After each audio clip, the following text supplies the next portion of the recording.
আসসালামু আলাইকুম। আসামিদের ছাড় দিতে চাপ দেয়া হচ্ছে, আনার কন্যা ডরিন। এমপি আনার আসলে জীবিত না মৃত আমরা জানি না, আমরা হত্যা হিসাবেই ধরে নিচ্ছি। এটা নিয়ে এখন রাজনৈতিক খেলা শুরু হয়েছে। যখনই নাকি রাজনীতির মৌচাকে ঢিল ছোড়া হয়েছে, তখনই বোঝা যাচ্ছে যে না, এটা বেশ জটিল আকার ধারণ করেছে। ঝিনাইদহ আওয়ামী লীগের সাধারণ সম্পাদক মিন্টু অ্যারেস্ট হয়েছে, আরও একজন নেতা অ্যারেস্ট হয়েছে। এখন এই নেতাদেরকে ছাড় দিতে বা ছেড়ে দিতে চাপ দেওয়া হচ্ছে, তদবির চলছে। এবং শুরু থেকেই আনারের পরিবার, তার কন্যা, আনারের ভাই, তারা কিন্তু বলছিল যে এই হত্যাকাণ্ডের পিছনে দলেরই রাজনৈতিক প্রতিপক্ষ আছে, অন্য গ্রুপ আছে, এবং কারা সেটাও কিন্তু এই পরিবার আঙুল তুলে দেখাচ্ছিল। এখন তদন্তে দেখা গেল যে সত্যি সেই আনার যখন কি তাকে হত্যা করা হয় বা তার নিথর দেহ, সেই দেহের ছবি পাঠানো হয় কয়েকটা মোবাইলে, আর মিন্টুর মোবাইলে মেসেজ দেওয়া হয় আনার ফিনিশড, নমিনেশন কনফার্ম, অর্থাৎ আনার যেহেতু শেষ, তুমি তোমার পরবর্তী এমপি পদ তোমার জন্য কনফার্ম। তো এইগুলি হলো সন্দেহের উদ্রেক করেছে। তবে এটাও ঠিক যে সেই নিথর দেহের ছবি এখনো পর্যন্ত গণমাধ্যমে আসেনি। পুরো বিষয়টা রহস্যের মধ্যে আছে। এখানে জেলা আওয়ামী লীগের প্রভাবশালীরা অ্যারেস্ট হয়েছে। ধারণা করা হচ্ছে যে সূত্র ধরে যশোরেরও কেউ কেউ অ্যারেস্ট হতে পারে। একটা বড় সিন্ডিকেট, মোট কথা পুরো সীমান্ত এলাকা জুড়ে সোনা চোরাচালান, হুন্ডি, মাদক, এই সমস্ত কারবারে প্রভাবশালীরা জড়িত। আর প্রভাবশালীরা হচ্ছে রাজনৈতিক ছত্রছায়া। আওয়ামী লীগ যেহেতু ধারাবাহিকভাবে ক্ষমতায় আছে, ফলে এই আওয়ামী লীগকে ব্যবহার করছে বেশ কিছু মানুষ, যারা টাকা দিয়ে এমপি হচ্ছে, চেয়ারম্যান হচ্ছে। যেমন এই যে আনার 3বার হলো একটা ডিফল্ট মানে সংসদ নির্বাচনে, এবং তার ব্যাপারে আগেই আলোচনা ছিল, কিন্তু ওবায়দুল কাদের বলছেন তার জনপ্রিয়তা যাচাই করা হয়েছে। জনপ্রিয়তাটাও যে যাচাই কেমনে করলো, তার মাপকাঠি কি সেটা পরিষ্কার না।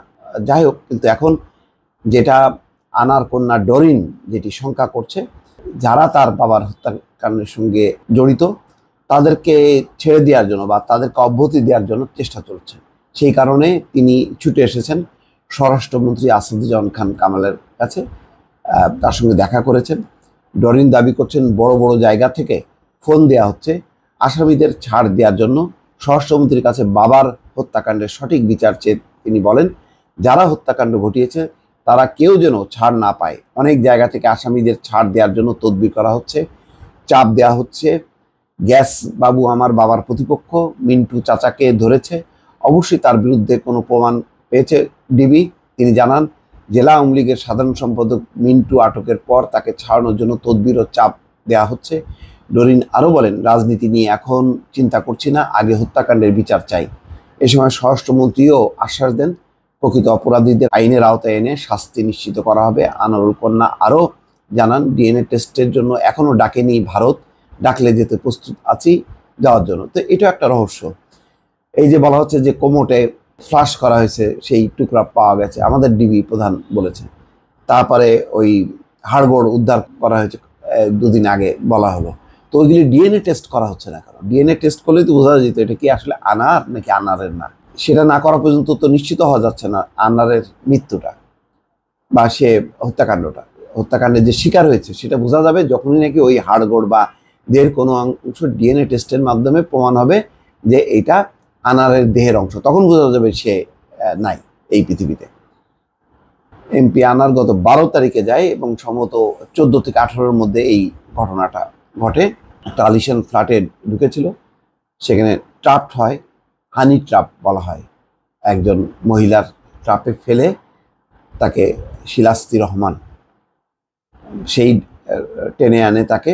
তারপর তো যা হওয়ার হয়েছে, শিমুল ভূঁইয়া নেতৃত্ব দেয় এবং হত্যাকাণ্ডের পর তার ছবি পাঠানো হয় আখতারুজ্জামান শাহিনের কাছে। শাহিন আবার ঝিনাইদহের লোকাল লিডারদের কাছে সেই ছবি পাঠায়, নিশ্চিত করা হয় যে হ্যাঁ সে শেষ। তার মানে যাদের যাদের সঙ্গে এই সমস্ত সংযোগ বা চালাচালি, এরা যে সিন্ডিকেটের মেম্বার, এটা ধারণা করা যায়।